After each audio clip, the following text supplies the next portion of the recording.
about that, Booz, because, you know, it appears that Frank Vogel wants to have a center, or at least does have a center out there on a regular basis with Anthony Davis. He's rotating who gets the DNP, either Dwight Howard or DeAndre Jordan.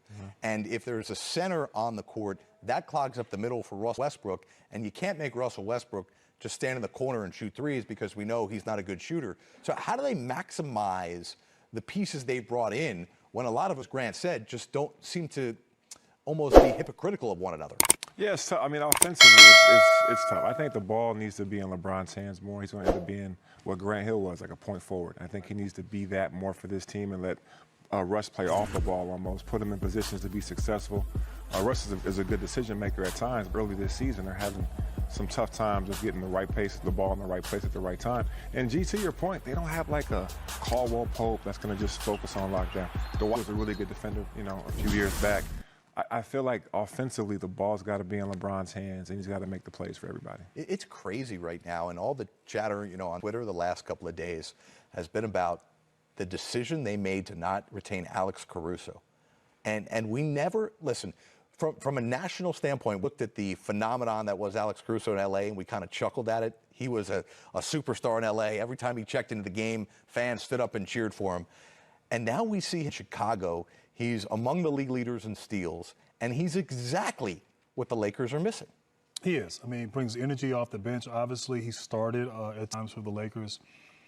But, you know, you need balance. You need balance in terms of players and styles.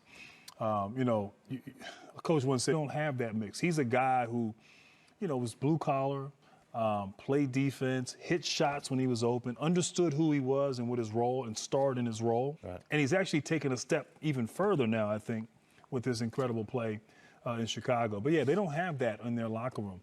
And they're older. You know, they're a bunch of older, you know, stars in this league. So not to say they can't turn things around, but I don't think it's going to be an easy fix there in L.A.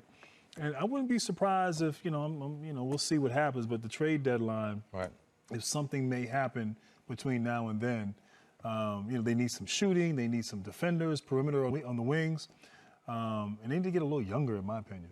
The key date, we were talking about this off the air, is 10 days from today, December 15th, when a large percentage of the league becomes eligible to be traded. As of now, there's a huge majority of the players in the league who are not eligible to be traded due to contract restrictions. That gets lifted next Wednesday, the 15th of December.